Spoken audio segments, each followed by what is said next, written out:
verdad es que ha sido una muy buena experiencia asistir a este foro. Hemos podido ver las últimas tendencias en la creación y la manera en que se presentan los contenidos y las nuevas tendencias, sobre todo de los últimos formas de crear contenidos digitales, sobre todo porque estamos en la era digital.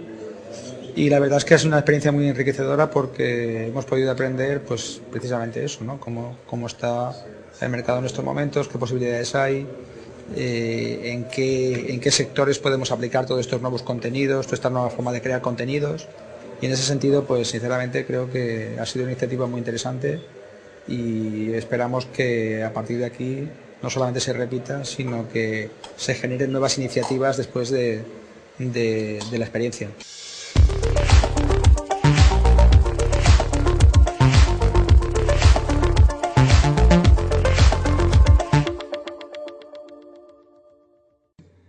Bien, en primer lugar quiero agradecer tanto a los organizadores como a José María por la oportunidad que me da de participar en este foro. Y bueno, nosotros hemos enfocado esta presentación desde el punto de vista de los contenidos digitales, pero pensando en el desarrollo de aplicaciones orientadas al aprendizaje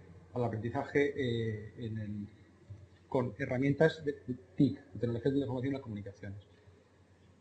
Entonces, bueno, para seguir la presentación, como al final de la misma vamos a mostrar una herramienta que hemos desarrollado en la empresa, ustedes al final pueden hacerme preguntas a mano alzada, pero el sistema permite hacer preguntas a través de sus smartphones. Entonces, es un sistema, como dice la ponencia, que es multidispositivo, multiplataforma. O sea, nos da igual que ustedes tengan una tablet, un PC, que tengan un Android o un iPhone. Es lo mismo, el sistema es válido para todos. Entonces, si quieren interactuar de esta manera, conéctense al punto de acceso que hemos desplegado con la plataforma, que es Sistema Cali, y en su navegador web, una vez conectados al punto de acceso, introducen la dirección IP 192.168.1.100 y podrán entrar al modo cliente del sistema. Entonces, mi compañero, mientras yo hablo, hará de moderador. Entonces, si las preguntas, que no va a ser ninguna, digamos, no importante, por tanto las rebotará al resto del público y el resto del público podrá valorarlas. Y al final podemos ver qué preguntas son más interesantes, es decir, si la gente se adhiere a preguntas de compañeros que tenemos alrededor. Bien, hemos utilizado esta versión de la plataforma menos comercial, simplemente porque tenemos una plataforma más comercial que es completamente plug and play, es decir, no hace falta meter ninguna dirección IP, simplemente una vez que te conectas al punto de acceso lleva un sistema captivo, que llamamos un portal captivo, que te redirecciona directamente al sistema.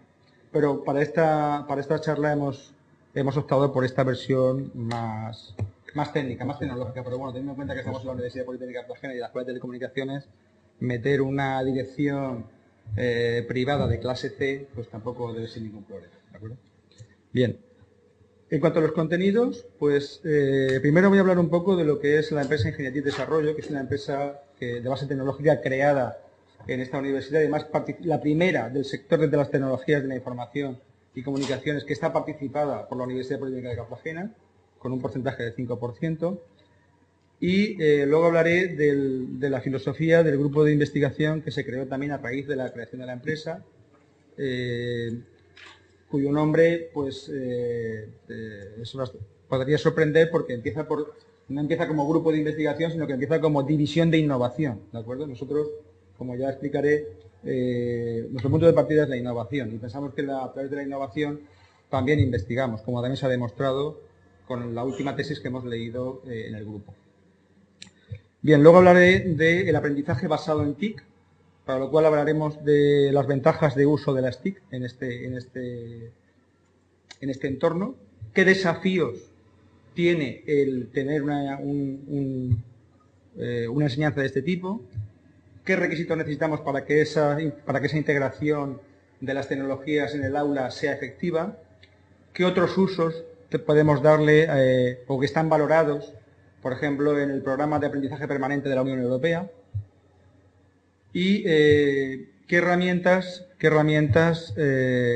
utilizamos para el aprendizaje en el aula. Entonces, exponiendo este tipo de herramientas que las hemos clasificado de una forma muy sencilla entre las baratas y las caras, como ya veremos, pues me da pie a introducir a mi compañero para que nos hable del sistema desarrollado que se puede utilizar directamente en la sala, que hemos llamado CADI, Clase Docente Interactiva, y nos va a hablar pues de la evolución de las comunicaciones móviles, la evolución del mercado de los dispositivos móviles, qué problemas tenemos con la heterogeneidad de los diferentes sistemas operativos, es decir, lo que hemos hablado, porque tenemos un smartphone que es iPhone, otro que es Android, o sea, las tablets tienen los portátiles tienen sus sistemas operativos diferentes, un Apple, un Mac, un Windows, ¿de acuerdo? ¿Y qué soluciones podemos aportar para la presentación de contenidos? La presentación de contenidos, como es el caso de la aplicación que estamos usando en este momento, de forma independiente o de forma transparente a toda esa heterogeneidad de dispositivos que tenemos cada uno en nuestro bolsillo, ¿de acuerdo? Entonces, ¿qué ventajas tenemos? ¿Qué inconvenientes? Y hablaremos un poco también al final de, digamos, el sistema creado y desarrollado que hemos denominado CADI, Clase Docente Interactiva, aunque tiene usos como el que estamos haciendo aquí, de simplemente ayudar a facilitar la interacción del público con el ponente a través de la herramienta. Bien, en cuanto a la empresa Ingeniería y Desarrollo, como he comentado antes, es una empresa participada, es la primera creada en la universidad participada por ella misma, con un 5%, somos 7 socios y tenemos un capital social de 106.000 euros. Tampoco no es algo habitual en la creación de una empresa, que suele ser en torno a los 3.000 euros, que es lo básico o lo mínimo que se permite la ley para una sociedad limitada. En este caso hemos hecho una apuesta fuerte. Tenemos 2 sedes, una que estamos pagando y una que de momento en el polígono Cabeza de Aza y otra que de momento nos cede la universidad en el Parque Tecnológico de Fuente Álamo, el edificio del CEDI. Y tenemos 3 empleados a tiempo completo, de los cuales uno es doctor y 2 son estudiantes de doctorado que van a acabar su tesis tanto el año que viene como en el siguiente, que van a ir escalonados. El primer doctor es Andrés Cabrera, que leyó la tesis hace cosa de un mes, y luego van a ir los otros 2 en el tiempo escalonados aproximadamente en torno a un año. ¿Por qué? Porque esto es una filosofía de la empresa, como luego explicaré. ¿Qué actividad tenemos? Pues fundamentalmente podríamos resumirla en el desarrollo de productos y servicios de valor añadido para el sector de las TIC.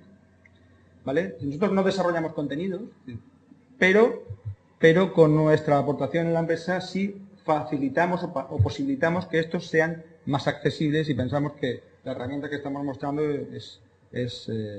lo cumple. Bien, ¿cuál es nuestra misión como empresa? Nuestra misión como empresa se resume en 3 palabras: excelencia, innovación, anticipación. Excelencia, queremos hacer las cosas bien. Lo que no sepamos hacer no lo vamos a hacer. Innovación, fundamentalmente con la innovación y sin que nadie se rasgue las vestiduras. Innovación significa poner algo en el mercado para hacer negocio, y hacer el negocio significa ganar dinero, ¿de acuerdo? Pero nosotros sabemos y estamos comprobando que en ese camino de la innovación, en ese ejercicio de la innovación, de cuando tenemos una idea, querer que el objetivo sea que esté en el mercado y se convierta en generación de recursos económicos, en ese camino hay necesariamente, y lo hemos comprobado, un proceso de investigación, es decir, un proceso de saber más, ¿de acuerdo? ¿Por qué? Porque la empresa, el mercado, nos está diciendo cómo el producto se adecua mejor a las necesidades de ese mercado y qué trabajo adicional tenemos que hacer desde la empresa o desde la universidad para mejorar ese producto y que sea un producto vendible en el mercado. Anticipación, pues como todos les gustaría, pues que sean nuestros competidores los que van detrás de nosotros, ¿de acuerdo? Y no al revés. Bien, ¿cuál es la filosofía entonces del grupo de investigación? Ingeniería y Desarrollo nace en el seno del grupo de Intel, que es un grupo de nueva creación, División de Innovación en Sistemas Telemáticos de Tecnología Electrónica. Y el objetivo del grupo es que los doctorandos que trabajan con nosotros tengan una vocación o un interés con el objetivo de ver la realidad empresarial que nos rodea y conseguir productos comerciales. De esta manera, ¿qué conseguimos? Conseguimos pues que esos doctorandos contrariamente a lo que ha sucedido en los años anteriores, se incorporen fácilmente a la pequeña y mediana empresa de la región. ¿Por qué? Porque estamos convencidos de que la innovación tecnológica, como dice ahí, pasa por la investigación y la cualificación de excelencia. Pero la cualificación de excelencia solo se puede conseguir si tenemos contratados en la empresa doctores, ¿vale? Por supuesto, y en todo este proceso no nos olvidamos en ningún momento de las bases académicas, de los fundamentos académicos. Es decir, nosotros queremos que las tesis se lean, y las tesis se leen de acuerdo a la normativa que tiene la universidad. Por tanto, se cumplen las exigencias de calidad académica para leer las tesis. Bien, vamos a entrar ahora en el tema relacionado con el aprendizaje basado en las TIC. Como los ponentes anteriores ya han resaltado, pues muchas de las cosas que voy a comentar realmente ya se han dicho. O sea, que al final estamos todos hablando, afortunadamente, de lo mismo, lo cual demuestra que el foro ha sido muy acertado en la programación de los ponentes que han invitado. Entonces, estamos en la sociedad del conocimiento.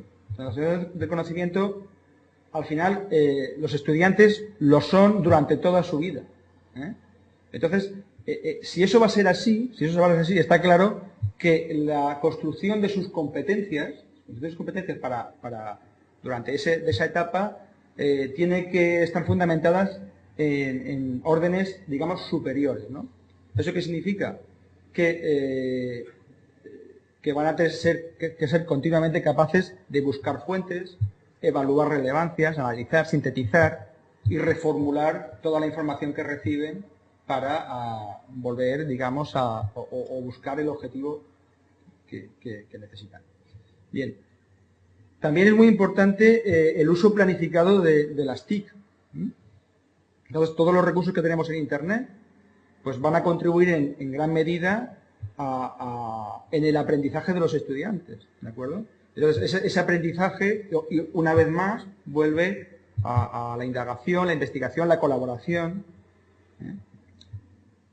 y además va a contribuir a que ellos sean los que crean sus propios recursos, organizan la información, de forma que automáticamente, por el uso de estas tecnologías, se convierten en creadores de contenidos y productores de su propia información o libros de texto o documentación en general.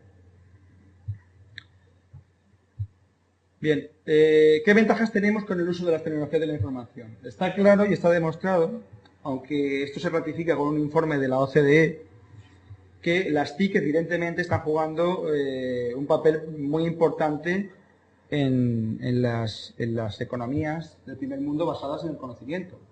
Entonces, está clarísimo que la inversión en TIC, aparte de ser algo rentable a medio y largo plazo, ha contribuido significativamente al crecimiento económico de estos países en los últimos 10 años. Aquí tenemos una gráfica de la tendencia en España de millones de euros hasta 2010 y vemos cómo estamos en torno a cifras de 104.000 millones de euros hasta 2010 en tecnologías de la información y contenidos y telecomunicaciones y productos de telecomunicaciones. Bien, y por otra parte, también es cierto, y cada vez más en mayor medida, que las tecnologías de la información nos rodean continuamente. Pero eso, como también se ha comentado en otra ponencia, contribuye a la creatividad, la inventiva, que al final son habilidades muy valoradas en el sector empresarial. De forma que, sin ningún género de duda, el uso de las TIC es clave para el cambio social. Bien. ¿Qué más ventajas tenemos? Pues como también se ha comentado, las redes sociales se usan continuamente, impregnan a los jóvenes y se interactúa permanentemente. Se adaptan incluso el uso de las herramientas en función del uso que hacen los chavales o la gente. Y bueno, también de una forma mucho más filosófica podemos pensar que el hecho de ser ciudadano de una sociedad del conocimiento no tiene ningún sentido si las competencias de esa persona de alguna manera no están influenciadas por las TIC. ¿De acuerdo?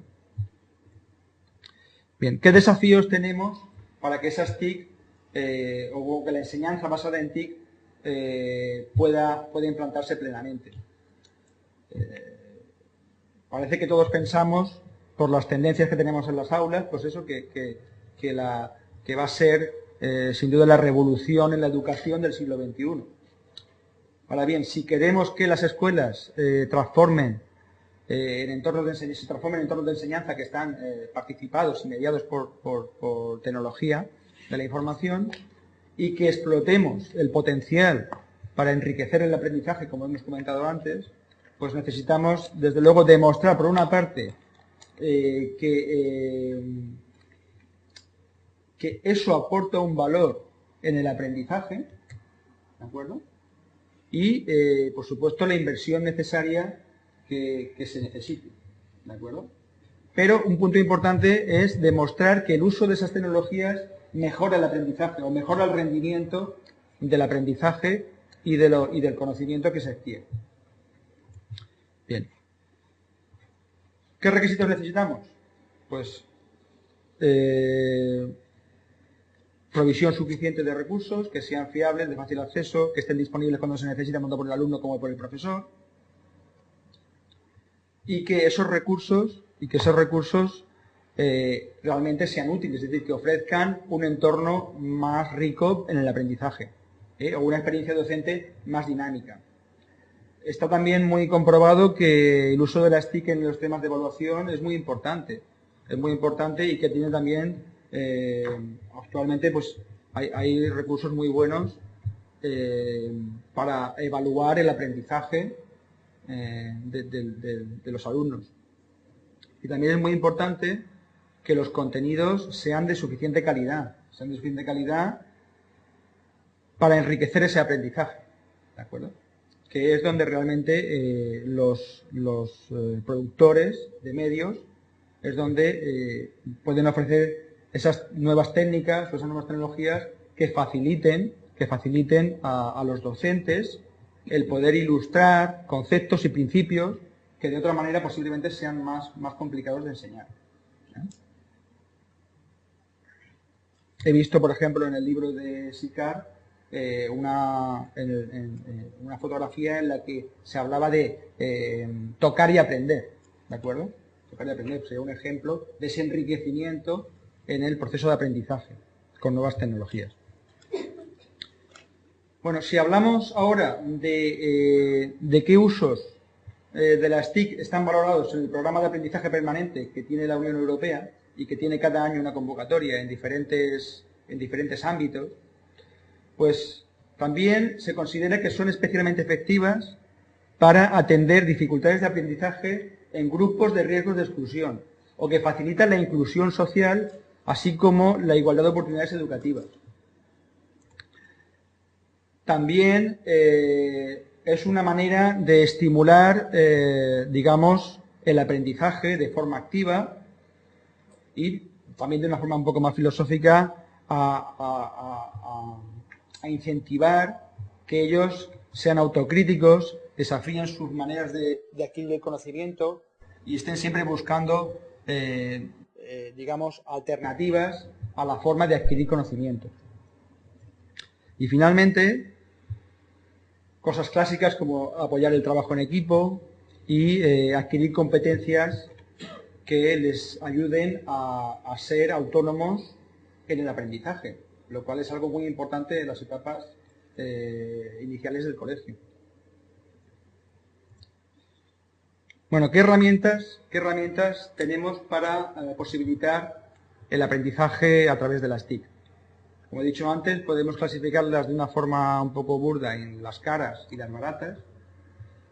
Si hablamos de las caras, hombre, hoy día un ordenador no es que sea demasiado caro, pero un ordenador con aplicaciones asociadas o necesarias es decir, si estamos hablando simplemente de contenidos de texto, pues como mínimo hacen falta herramientas, software, hojas de cálculo, procesadores de texto, presentación de diapositivas, que al final sí encarecen, quizás por las licencias o por otro tipo de software, sí encarecen el uso, que en muchos casos es una provisión que se hace por puesto en el aula, o dependiendo, por ejemplo, si son pizarras interactivas, pues es suficiente una por aula, pero también hacen falta tener una formación por parte del docente y medios para sacarle partido a esas pizarras interactivas, ¿de acuerdo? Y luego podemos hablar de las baratas, ¿no? Las baratas, he querido en este caso hablar de los formatos visuales o audiovisuales, que creo que encaja bien con el entorno de este foro, para poner de manifiesto que los formatos visuales o audiovisuales pueden ser muy interesantes y muy económicos a la hora de generar contenidos de aprendizaje que son muy positivos para evaluar competencias como la colaboración, crear bancos de imágenes, aprender en fotografía, edición de vídeo, ¿de acuerdo? Entonces, en este sentido, destaca el proyecto FIS, ahí tenemos la web, en la que fundamentalmente se basó el uso de una videocámara que tenía el centro, pues para, primero, aprender la terminología relacionada con la edición de vídeo, el vocabulario de la filmación, es decir, todo lo que entraña todo este tipo de trabajo, y además se abordaron disciplinas, pues como por ejemplo las matemáticas, ¿de acuerdo? Arte, lenguaje, matemática, creatividad. Entonces, al final consistía en crear una película de un par de minutos, ¿de acuerdo? Pero otra que también es muy importante, que no podemos despreciar, es la aplicación que estamos desarrollando en este momento, que hemos desarrollado. Es decir, ¿qué es lo más barato que hay? Lo más barato que hay es aprovechar lo que la gente ya se ha comprado a nivel tecnológico. Es decir, dar valor añadido a la tecnología que llevamos en el bolsillo. Hasta hace poco no había teléfonos con wifi, pero hoy día, como ha comentado también, se ha comentado en la charla de Telefónica, todo el mundo lleva un smartphone con wifi. Un wifi me da un alcance de 100 metros, técnicamente. Entonces, si eso ya lo ha comprado el usuario, aprovechar esa inversión para mejorar los contenidos de aprendizaje, como en el caso de CADI, en el caso de docente interactiva, pues es lo que estamos desarrollando y hemos trabajado basados en un principio fundamental. El alumno que no pregunta no aprende. O sea, una fase muy importante en el aprendizaje es responder a las preguntas. O sea, responder a las propias dudas que aparecen. Cuando conseguimos entrar en esa dinámica, es cuando realmente se produce el avance en el conocimiento. ¿De acuerdo? Y entonces, a partir de aquí, mi compañero Andrés Cabrera nos va a contar cómo conseguimos, a través de esa herramienta, basado en ese fundamento, nos va a hablar un poco más técnicamente cómo conseguimos tener una herramienta donde presentamos contenidos de todo tipo, textos, recursos, que son necesarios para la ponencia o para la charla o para la clase, a través de la heterogeneidad que nos brinda todo el mundo de dispositivos. Yo mi parte de esta charla la voy a anudar de lo que ha dicho él, y voy a tratar de lidiar con esa heterogeneidad de dispositivos y de interfaces que hemos vivido todos, cambiando el sistema operativo, o en plan los distintos aparatos de los que podemos tener, para ver un poco, lo he enfocado un poco para ver un poco la perspectiva que ha habido desde que se comenzó, digamos, las comunicaciones móviles nacieron allá por los años 80, con el primer móvil, hasta lo que tenemos en la actualidad. En ese momento, pues el primer terminal, he querido hacer una introducción histórica para ver de alguna manera la evolución tan importante y tan drástica que ha habido en este sentido. Y comenzaré diciendo, bueno, las características de este teléfono eran increíbles, comparadas con lo que tenemos ahora, pues son sorprendentes, cuando menos. Pesaba casi 1 kilo, tenía unas dimensiones de casi 30 centímetros de alto y costaba unos $4.000. Por aquellos entonces había cola para comprarlo, y es que la naturaleza humana siempre ha sido así. Esto era, ya digo, por marzo de 1983, y el cacharro era algo así. De eso hasta lo que tenemos hoy por hoy en nuestros días han pasado solamente 29 años, ni 30 años han pasado, y ahora pues disponemos de móviles y de terminales, ya no solo móviles, sino tabletas, y es decir, otros dispositivos que son como estos que salen aquí en la transparencia y que han avanzado tecnológicamente un abismo. En aquella época, es una analogía importante, en aquella época, pues contar con estos dispositivos con los que conectamos ahora, pues no podrían ni imaginarse, ¿no? En aquella época, hablo de época como si fuera otra época pasada, pero son 30 años, no llega. Entonces, en ese tiempo, ya acabamos de ver que tanto el hardware como el software han evolucionado enormemente. Pero las comunicaciones también. Y cuando me refiero a las comunicaciones, me refiero al ancho de banda del que disponemos para transmitir todo tipo de contenido multimedia, que al final es la temática de este foro. Como vemos aquí, la primera generación, empezaba en los años 80, las transmisiones eran analógicas, se modulaban en amplitud, y en torno a 1990, una década después, tan solo hace unos 22 años, comenzábamos con lo que ahora se llama el 2G, o la tecnología GSM, según lo denomina el 3GPP, el grupo de trabajo. Teníamos con esa tecnología para transmitir hasta 9,6 kilobits por segundo teóricos, cosa que no es mucho, pero bueno, ya daba para el SMS y algún servicio que otro más, sin llegar ni pensarlo a los datos. En cosa de 20 años, como digo, hasta la actualidad, que ya vamos por el 4G, algunos experimentos pilotos en Japón que han dado muy buenos resultados, pues el ancho de banda, la columna de la derecha, ha ido incrementándose de forma totalmente exponencial, así como la complejidad del hardware y del software que he comentado anteriormente. Por tanto, tenemos, como vemos aquí en la transparencia, tenemos una velocidad de transmisión en megabits por segundo que crece exponencialmente, totalmente exponencialmente. Lo que permite, evidentemente, que los contenidos multimedia que la gente maneja en su día a día y que tienen disponibles, pues sean de calidad y estén presentes ya en la sociedad de punto de partida, podemos decir. Entonces, en esta sociedad de la información en la que vivimos, ya no hay cuellos de botella. No hay cuellos de botella ni por parte de las, prestaciones de las comunicaciones en temas de ancho de banda, ni por parte del hardware ni del software del que tenemos disponible en la actualidad. Entonces, ¿esto qué propicia? Pues esta falta de cuellos de botella propicia que el entorno actual sea muy favorable, extremadamente favorable, para la difusión de contenido multimedia de todo tipo, en cualquier lugar, en cualquier momento y sin límite. El ponente de la primera charla, Juan Gili, hablaba de unos datos que había sacado. Yo también he querido aportar algunos y os pongo algunas pruebas de ello, de lo que estoy diciendo. Y son curiosos. Actualmente somos más de 7.000 millones de personas en el mundo y de ellas 6.000 millones de usuarios son móviles, disponen de un terminal móvil, que es el 87% de la población mundial actual. Es una estadística a tener en cuenta, tanto curiosa. De esos usuarios, más de 1.200 millones suelen acceder a Internet con sus dispositivos móviles. Y en España, más aún. En España, el índice de penetración de los datos es del 33%. Más que en el Reino Unido, más que en Francia, más que en Italia y Alemania. Son países que no es que no vayan por delante nuestro, pero sí que tienen también son del primer mundo y de primer nivel. Entonces, en España hay que tener en cuenta ese dato y hay que tener en cuenta la situación y el entorno en el que nos movemos en España, sobre todo, con las comunicaciones móviles. Y una cosa muy curiosa que me ha llamado la atención también es que en media se tardan 26 horas en denunciar la pérdida de una cartera.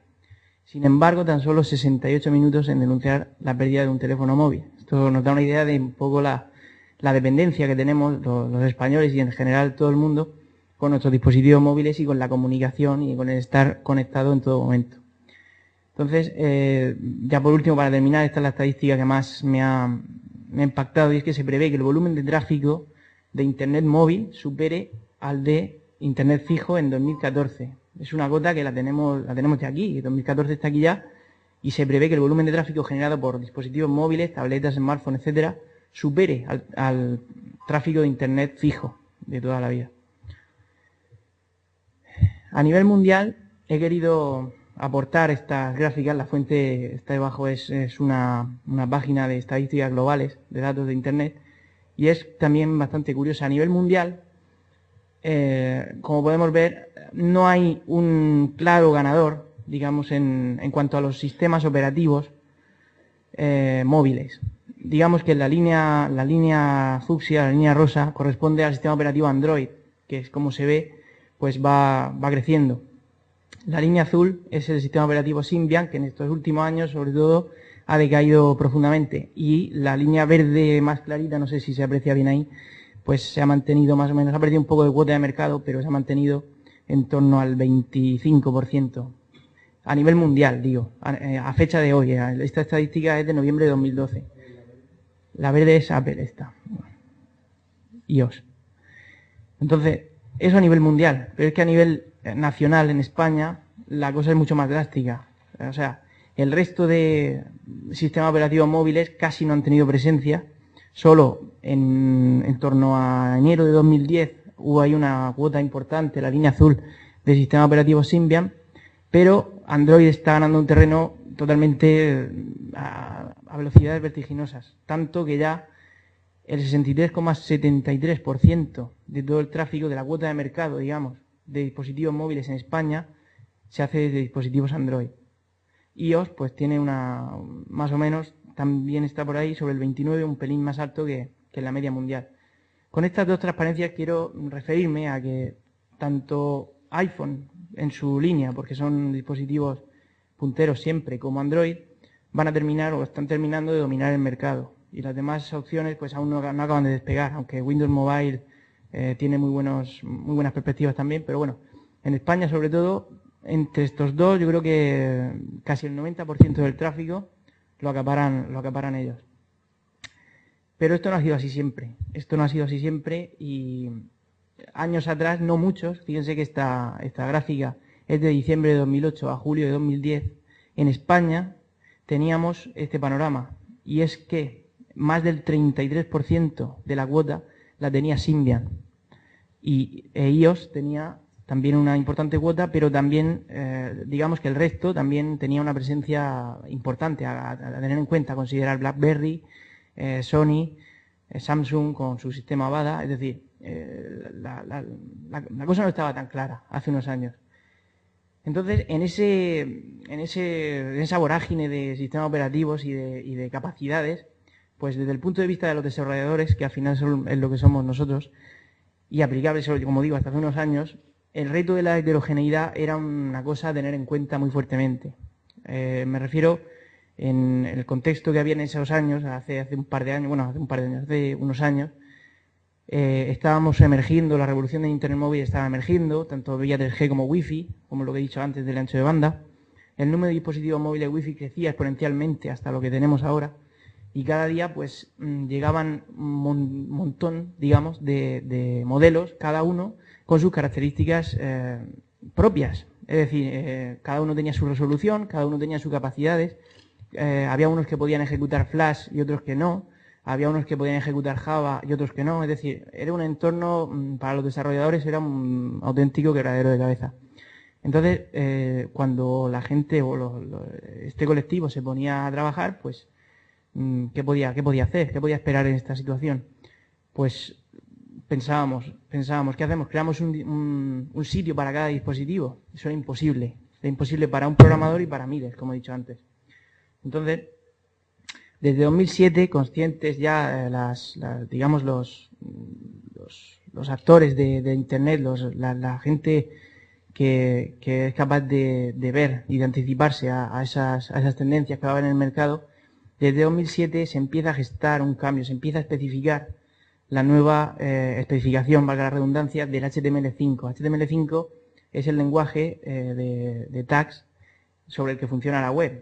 Y desde 2007 pues se empieza a gestar esa especificación nueva que simplemente tiene en cuenta la nueva realidad de Internet, lo que va a ser, darle más presencia a los móviles, el soporte multidispositivo, etcétera. Tiene una serie de bondades, pero aún no está terminado. Este estándar, pues lo pongo aquí como características generales, soporta la navegación móvil, muy bien, de manera que podemos tener varios dispositivos navegando con diferentes navegadores y la visualización va a ser correcta, como Firefox, Opera, Chrome, Safari, es decir, los que estamos todos acostumbrados a usar. Luego tiene un conjunto de interacciones mejoradas, unas interacciones Ajax, que son consultas que se hacen, bueno, no quiero entrar en tema técnico, pero son consultas que se hacen a la base de datos sin tener que recargar la página para ganar agilidad, siempre enfocado a ganar agilidad, ganar interactividad con el usuario y al fin y al cabo pues tener una experiencia de usuario mejor. Y aparte de, claro, de un código más limpio.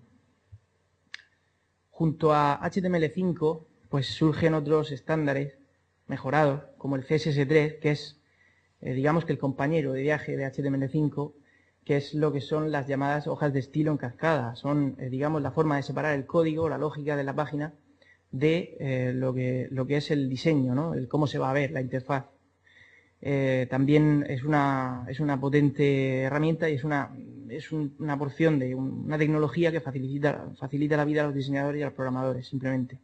También se rediseña. Y por último, jQuery. jQuery es ya, digamos, la guinda del pastel, ¿no? Es una librería que lidia de forma muy elegante, muy rápida, con lo que antes era la programación en JavaScript. JavaScript es un lenguaje que se ejecuta en los terminales móviles y que por esa razón, por ejecutarse en los terminales móviles, daba la cantidad de problemas que daba. En cuanto a que un móvil podía tener una resolución determinada, otro no, podían tener distintas capacidades y el navegador se volvía absolutamente loco. Entonces jQuery tiene en cuenta eso, tiene en cuenta esa naturaleza de los móviles y esa omnipresencia actual y trata de lidiar con eso y la verdad es que lo consigue muy, muy bien. Que son las tres tecnologías, digamos, emergentes que hemos utilizado para desarrollar Kadi, que es el producto que está puesto hoy aquí en la sala.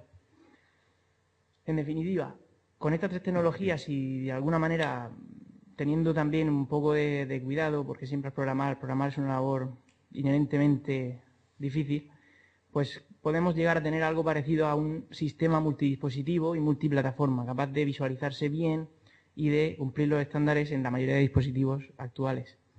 Entonces, ¿qué conseguimos con esto? Pues una serie de ventajas. Minimizar el impacto de esta heterogeneidad, que aunque menor aún existe. También aumentamos la interactividad de las páginas web y de todo lo que programemos con ellas, dando un paso hacia lo que es el concepto de web 2.0, de interactividad y de páginas dinámicas, que el concepto de web 2.0 es un concepto muy amplio que podríamos estar otra charla hablando de él. Y en definitiva son el futuro de la web móvil. Pero claro, están limitadas. ¿A qué? Están limitadas al programa que las ejecuta. Es decir, una aplicación o una página, una web que programemos en estas tecnologías, pues se ejecuta dentro del navegador. Y entonces tenemos las limitaciones de permisos, de acceso propias del navegador en cada caso. Para hacer el resto de cosas que no nos permite, digamos, esta tecnología, pues ya se reserva a las aplicaciones propias de cada sistema operativo, que ahí volvemos a tener otra vez el problema de la heterogeneidad, porque no es lo mismo programar para Android que programar para iOS. Cada uno tiene su lenguaje propio y su forma de hacerlo. Y finalmente voy a acabar mi parte con una hoja de ruta, digamos, del sistema Kadi, lo que es decir que, pues eso, que se ha desarrollado utilizando esos estándares, el último estándar web, tanto HTML5 como CSS3 como jQuery. Es una plataforma de comunicaciones que ya la han podido probar, que permite la interacción con la audiencia a través de sus propios dispositivos móviles y en la medida de lo que hemos hablado es un sistema multidispositivo y multiplataforma porque es capaz de ofrecer esos contenidos independientemente del sistema operativo del cliente, digamos. No requieren nada la parte del cliente, solo el navegador, y es un sistema que es enchufar y es plug and play, es enchufar y listo. Y bueno, y con esto concluyo mi parte, mi breve introducción y dejo paso a Fernando con las conclusiones. Y bueno, pues hemos hablado un poco de lo que es la empresa de base tecnológica, sobre todo enfocada a la innovación.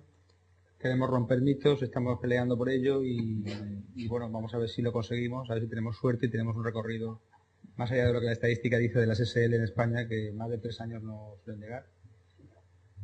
Hasta que se nos acaben los 100.000 euros, ¿no? Está claro que las TIC son un motor de crecimiento económico demostrado. Se está demostrando que, evidentemente, las TIC es un motor de aprendizaje y de nuevas competencias.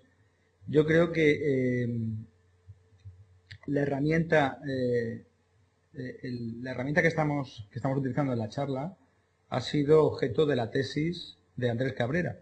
Y en esa tesis se ha demostrado en un estudio estadístico de 4 años académicos que el rendimiento de los alumnos había mejorado con el uso de la herramienta. Por tanto, ya estamos aportando algo a ese estado del arte en el que se dudaba de que el uso de las TIC influyera en el rendimiento académico de los alumnos. ¿De acuerdo? Es verdad que lo hemos utilizado en un entorno universitario. Ahora tenemos ofertas de varios institutos, una vez que ha salido la noticia en prensa, para utilizar la herramienta con chavales de la ESO. ¿De acuerdo? Hay que tener en cuenta que la juventud de esas edades, todos tienen móvil o smartphone, seguramente porque sus padres quieren localizarlos y saber dónde están en cada momento, por tanto llevan la tecnología en el bolsillo.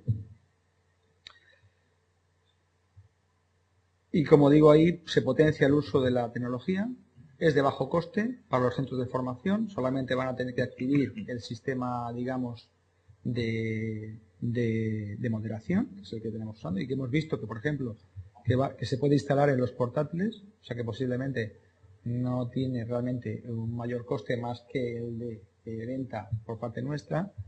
Podríamos incluso hacer un desarrollo del sistema que funcionaría perfectamente sobre un teléfono móvil, ¿de acuerdo? Lo que pasa es que comercialmente, si no estás muy tecnológicamente puesto, no podrías ver el sistema o pensar que está ahí, ¿de acuerdo? Porque ya es una estrategia comercial, pero tiene un desarrollo que puede optimizarse para que se despliegue simplemente en el sistema operativo de un teléfono móvil, ¿de acuerdo? Y aporta características, adapta sobre todo en los contenidos a los dispositivos, como ha comentado Andrés, pues independientemente de la heterogeneidad propia que tienen las TIC, y por ello es una herramienta multidispositivo, multiplataforma orientada a la mejora del aprendizaje.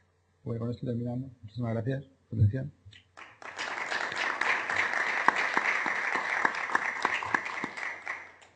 O sea, me he conectado al vuestro. Claro, pues conectado al nuestro y nosotros hemos limitado la salida a Internet. No nos interesa para los alumnos que salgan a Internet. Entendido, eso es muy buena idea.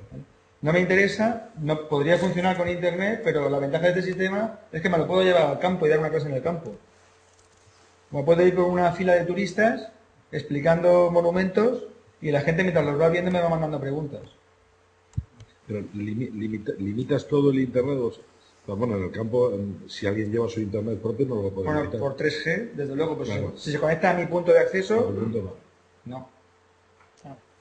Yo si quiero conectarle a través de un 3G un acceso a Internet lo podría hacer, podría estar haciéndome preguntas y navegando por Internet, pero en el aula no interesa. Yo creo que hay un par de preguntas que he visto aquí. Dicen, ¿de qué manera se potencian las competencias relativas a la búsqueda bibliográfica, la recuperación de recursos valiosos, qué técnicas se emplean?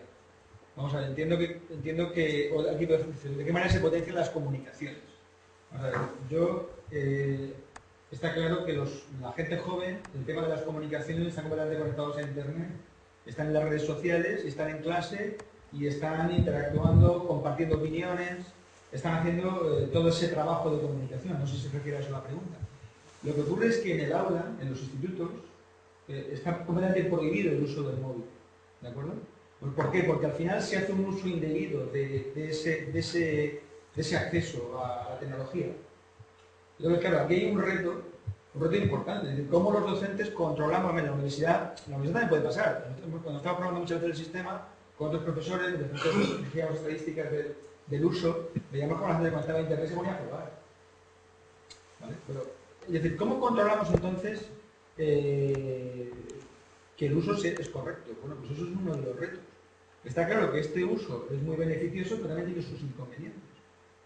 Los videojuegos también potencian capacidades y competencias en los niños, pero pueden ser adictivos y tener otros problemas de tipo más neurológico o como sea, ¿de acuerdo? O sea que todo al final es un reto de ver qué manera es la más apropiada de desplegar una serie de recursos, ¿de acuerdo? Y luego, ponme la pregunta inicial de... No sé si eso contesta a las preguntas dice, la tarea que implica la creación de la película de 2 minutos es interesantísima para potenciar la inclusión y potenciar el aprendizaje significativo. Está claro que el desarrollo de una película es un trabajo en equipo muy importante, ¿de acuerdo? Ahora, ¿cómo trabaja la competencia mediática? La competencia mediática, ¿a qué se refiere? Al hecho digamos, no sé cómo contestar esta pregunta, o no sé si va por esa línea. La competencia mediática, de cómo ese alumno, digamos, puede tener una capacidad de líder o de organizador, o aglutinar un poco, no sé, todo ese potencial de organizar tareas, ¿no? No sé si se refiere a eso. O sea, ¿cómo trabaja la competencia mediática? No sé. No sé si alguien si lo ha hecho, la puede explicar un poco mejor. Sí, bueno, las referencias bibliográficas y estas, lo he hecho yo, van más o menos en la misma línea, porque lo que me estaba preguntando era si se enseña a los alumnos a utilizar la tecnología, por una parte con las referencias bibliográficas, se acaba de decir que no les dejan utilizar el móvil, pero por ejemplo, ya que el acceso al conocimiento también tiene mucho que ver con las nuevas plataformas, si ellos sí van a poder compartir a lo mejor enlaces de un libro que hay en Google Books, por ejemplo, que les puede ser de gran utilidad, lo cual es muchísimo más fácil el acceso a ese material que tener que ir a una biblioteca que a lo mejor no tienen el libro. El libro de texto ha sido lo que se daba en las aulas. Lo que decía el libro de texto es lo que se daba. Ahora mismo hay libros en Internet, o documentación en Internet, estamos acostumbrados a usar el navegador. A ver, ese tipo de uso no está restringido en los institutos. Los institutos muchas veces, los puestos de trabajo de navegadores tienen su acceso a Internet. También ocurre el inconveniente de que se dispersan viendo lo que no tienen, viendo materias que no tienen que hacer. Pero la búsqueda bibliográfica desde el punto de vista de navegar en Internet sí se potencia en los institutos y forma parte de los currículos de muchos institutos. O sea que en ese sentido sí se deja utilizar. Yo creo que estamos hablando del uso de las nuevas tecnologías o los smartphones en un entorno distinto, ¿no? Es decir, para potenciar otro tipo de competencias, como es el que la gente no se quede con dudas. Porque está clarísimo que si no preguntas, pues al final, si le preguntas al compañero, el compañero no te lo puede explicar igual que el profesor. Es un poco la competencia que estamos, simplemente el hecho de plantear la pregunta es un ejercicio constructivo para el alumno, para la persona, muy importante, que muchas veces cuando se plantea bien, hay veces que la pregunta ya no se hace porque él mismo lo ha entendido. Eso nos pasa muchas veces. Ahora, en el caso de la búsqueda bibliográfica, está claro, yo creo que sí que se usa y se potencia. Bueno. Y lo de la competencia mediática, lo que me refería era un poco también con el teléfono móvil, por el hecho de que como hoy en día se demoniza tanto la tecnología, por ejemplo los móviles, que directamente se hayan tenido que prohibir en los centros, es lógico por el uso que se le daba a los teléfonos, ¿no? Pero en realidad creo que se están perdiendo muchísimas posibilidades y una de las posibilidades es precisamente esa, la de hacer una película de 2 minutos, que me parece genial, que 2 minutos en el recreo pueden hacer una película entre un grupo de alumnos en 5 recreos, se pueden haber hecho una película de 2 minutos maravillosa. Todos los niños hoy en día saben conceptos de edición, aunque no hayan editado nunca. Entonces iba también un poco por ahí, por si se les, a través de la competencia mediática, no solamente se les enseñaba a utilizar lo que es la tecnología de los dispositivos, sino también todas las posibilidades que daba a la hora de generar contenidos. Vamos a ver, desde el punto de vista de edición de contenidos, en los institutos hay asignaturas, sobre todo la asignatura de tecnología, trabaja la edición de vídeo y trabaja la edición fotográfica, es decir, Photoshop o... bueno, yo utilizo Snacle, pero ellos utilizan herramientas también de Adobe, que no me acuerdo cómo se llama, que también es para edición de vídeo. ¿Cuál? Sí, el Adobe Premiere se utiliza en los institutos también. Ese tipo de herramientas se usan sin ningún problema y los trabajadores trabajan en ello.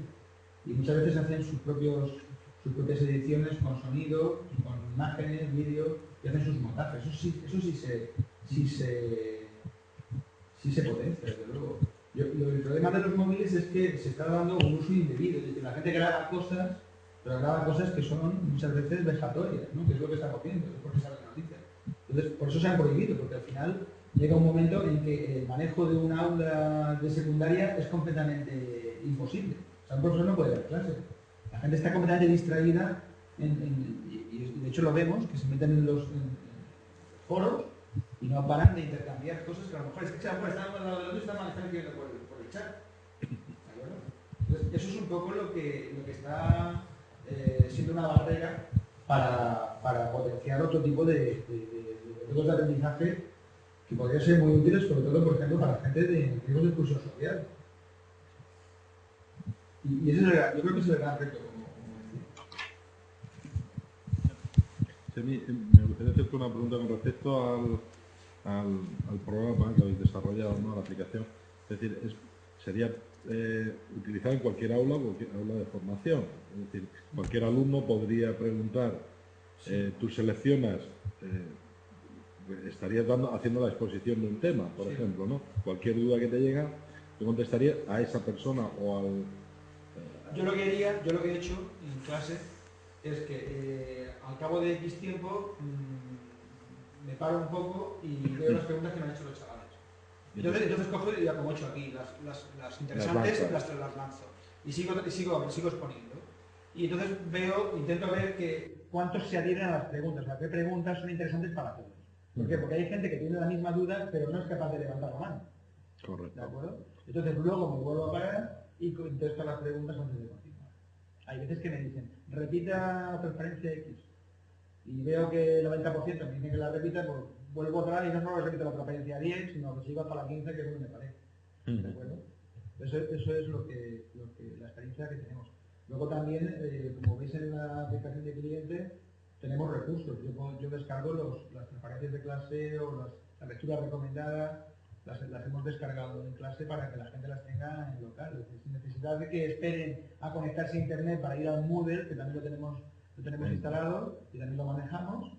Y entonces, por ejemplo, estas preguntas que se hacen en clase, luego se pueden trasladar al Moodle a posteriori, después de procesarlas el profesor, analizarlas, ver las respuestas que ha hecho, puede crear un documento con las preguntas y respuestas más comunes y colgarlas en el Moodle para que estén ya disponibles, no solamente disponibles desde casa o desde mientras están viajando o en cualquier punto del mundo. O sea, no hay ningún problema. Recordar aquella clase en que se dio aquello que se explicó o antes del examen, de recordar la pregunta y acceder a ella. ¿De acuerdo? Y luego recursos. Tenemos recursos, lo que hemos comentado, y encuestas. O sea, yo perfectamente puedo terminar la clase, que también es muy, muy utilizado por centros de formación privada que buscan una encuesta del alumno por parte del ponente. Entonces esa encuesta siempre se manda por correo ordinario que nunca llega.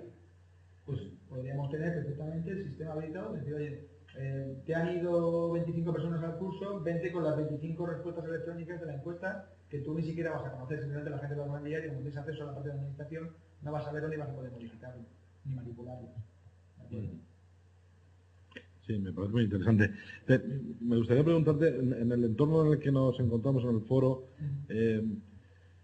¿qué visión tienes tú o qué visión tenéis desde la empresa que habéis creado, desde la empresa que trabajáis, tecnológica, sobre la posible colaboración con empresas de producción? Es decir, vais muy enfocados a la educación. Si habéis pensado o podéis pensar en un futuro inmediato que las empresas de producción audiovisual tengan sentido dentro de las aplicaciones o hagáis aplicaciones donde incluyáis vídeos, en definitiva, producción audiovisual, porque como se ha dicho en la primera ponencia, y es cierto, hay más de 1 hora de vídeo en Internet al día. Se ha dicho una con respecto a 4 de navegación.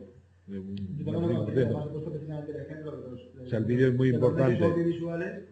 Como técnicas de aprendizaje. Si estáis en línea de hacer algún tipo de aplicación, o estáis trabajando, habéis pensado en las tecnologías que manejamos en la empresa, la creación de contenidos digitales no es nuestra especialidad, ¿de acuerdo? Porque tenemos que utilizar, por ejemplo, herramientas de animación digital, sería una herramienta muy interesante. Yo personalmente, modestia aparte, creo que tengo muchos conocimientos adquiridos de tecnología, y tecnología que no está bien explicada en ninguna parte.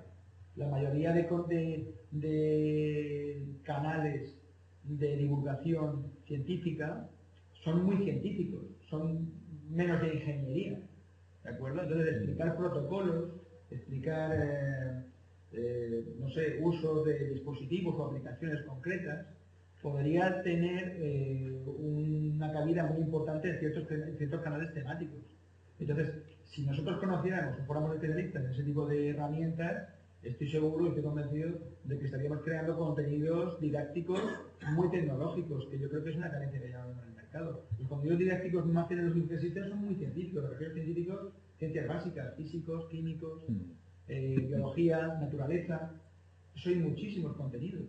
Pero ¿quién explica realmente cómo funciona, cómo se consigue la integración de servicios? O sea, ¿cómo conseguimos que mientras que yo navego en Internet pueda tener una conversación de voz? ¿Por qué no se mezcla los polos de la navegación en Internet? ¿Por qué no intervienen? Pues muy sencillo, porque el cable tiene un ancho de banda que se divide en una serie de frecuencias y en la parte baja estoy hablando y en la parte alta estoy navegando. No sé, ¿aquí me has entendido? No lo sé, quiero decir que eso habría que explicarlo, ¿me entiendes? Yo he dicho antes, oye, a todo el mundo, a nadie le cuesta poner una dirección IP de clase T privada. Y me queda tan pancho. ¿Sí o no? Sí.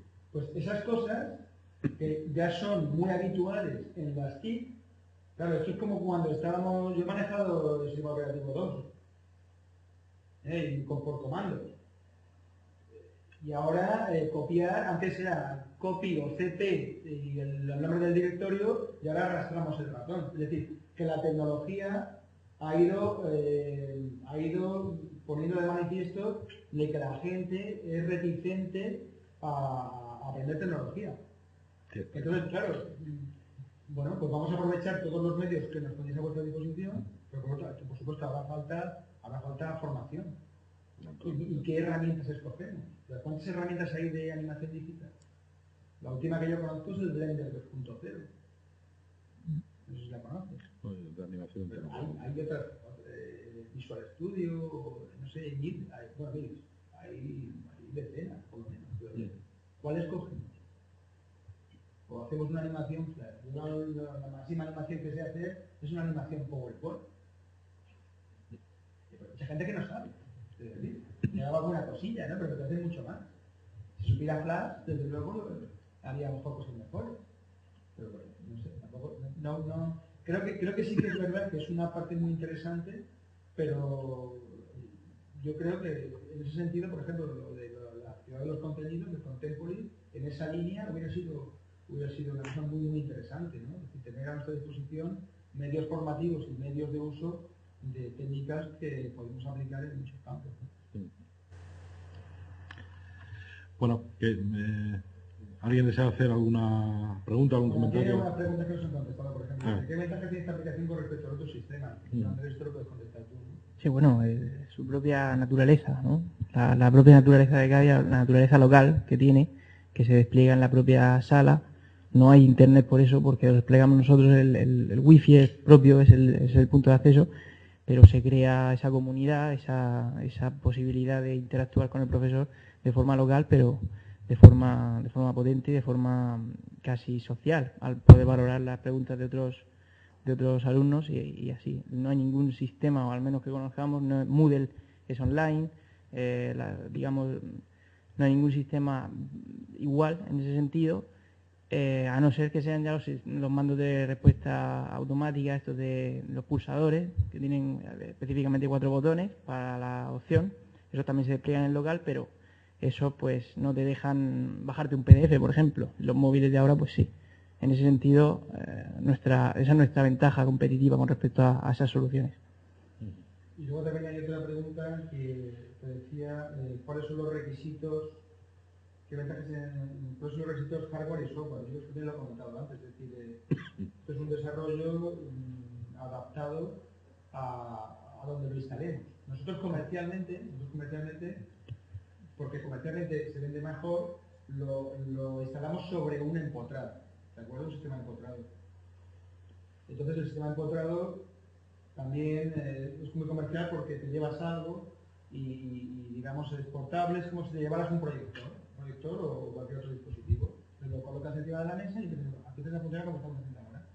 Pero aquí lo hemos instalado en un portátil. Y si queremos lo instalamos en un móvil. Sí, pero en un portátil que tiene que tener por lo menos red, o sea que tiene unos requisitos, ¿no? Bueno, punto de acceso. Entonces eso lo hemos puesto independiente. Podríamos ponerlo con una VSL si quisiéramos, pero lo ponemos con punto de acceso porque también es más. En principio el único requisito es un procesador, un PC, un ordenador con un sistema operativo capaz de montar una Wi-Fi conectada y esa Wi-Fi, digamos, emitiendo y conectado el portátil ahí, de servidor del sistema. Es lo único que hace falta. No, nosotros trabajamos en Ubuntu o en Linux porque es más estable por todas las ventajas que eso conlleva, pero en teoría se puede montar sobre cualquier sistema. No necesita de software específico, simplemente un servidor web, un servidor de bases de datos para almacenar los datos de las sesiones y de todas esas cosas, pero en principio no es más software específico que ese. Bueno, eso. No, claro. O sea, bueno, sistema operativo,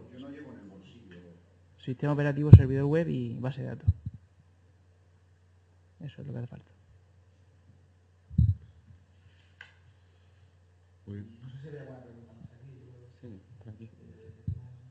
Buenas. Sí, yo quería hacer una pregunta. ¿Habéis llegado a hacer pruebas de carga con la aplicación para ver cuántos usuarios simultáneos puede llegar a soportar? Sí, hemos hecho pruebas y digamos que el cuello de botella lo tenemos en el hardware de red. Porque nosotros, en principio, un PC de gama media, gama baja, se soporta perfectamente como un servidor web cualquiera, pues te soporta bien 200, 300 usuarios fácilmente, sin problema, concurrentemente. El cuello de botella, digamos, lo tenemos en el hardware de red, que es el micro, es pequeño, un micro de un punto de acceso, pues te puede aguantar menos, porque es un hardware específico, pero es un micro muy poco potente. Depende, si le ponemos un punto de acceso mejor, o ya contamos con arrays de puntos de acceso más potentes y tal, podemos dar servicio a grandes salas, a grandes espacios de conferencias de miles de personas incluso. Es decir, el PC no tiene ninguna limitación. Gracias. No, me gustaría sí que comentaras lo que has dicho del control, que yo te he hecho una pregunta inapropiada y que el control de la mesa, ¿no? Que lo comentaras, no es la pregunta, he dicho inapropiado, que se controla el nivel de entrada, ¿no? Sí, no, es decir, creo que lo has dicho antes. Moderación de preguntas, moderación, censura. ¿No? Si la pregunta no me interesa, no la publico. O sea que también es importante, ¿no? Se puede llamar moderación o censura. ¿Vale? Depende un poco del contexto que estemos. Entonces, pregunta inapropiada, si yo estoy moderando y está hablando una persona y alguien del público no le cae bien y dice, insulta, yo no tengo por qué... Pero si lo dijera en público, seguro que viene a guardia de seguridad y se lo lleva. Pero si lo dice callado, si llega callado, pues yo no digo nada. ¿De acuerdo? Es importante y luego, eso también. le digo al ponente, oye, hay un montón de gente que te ha insultado. No lo sé, es decir... Hay muchas veces que en muchas ponencias se utilizan los hashtags para que la gente haga preguntas, pero tiene el inconveniente de que no tiene moderación. Por tanto, este problema que estamos comentando podría ocurrir. Claro. Entonces, no hay problema. Ha ocurrido, ¿verdad? Hace 2 años, Con esto, ningún problema. La pregunta, como digo, si me gusta mucho el ejemplo de la época de Fernando Alonso y Hamilton en McLaren. Le preguntaban a Hamilton por la relación con Alonso en McLaren y dijo jefe de defensa, esa pregunta no se contesta. Hizo una censura brutal de esa pregunta. No quería saber nada de ese tema. No hubiera hecho falta con nuestro sistema. ¿De acuerdo? Porque le dicen a los periodistas, solo pregunten ustedes a través del sistema. ¿De acuerdo? Podría hacerse. La rueda de prensa después del partido. Ahí sería interesante. En las comparecencias de los ministros.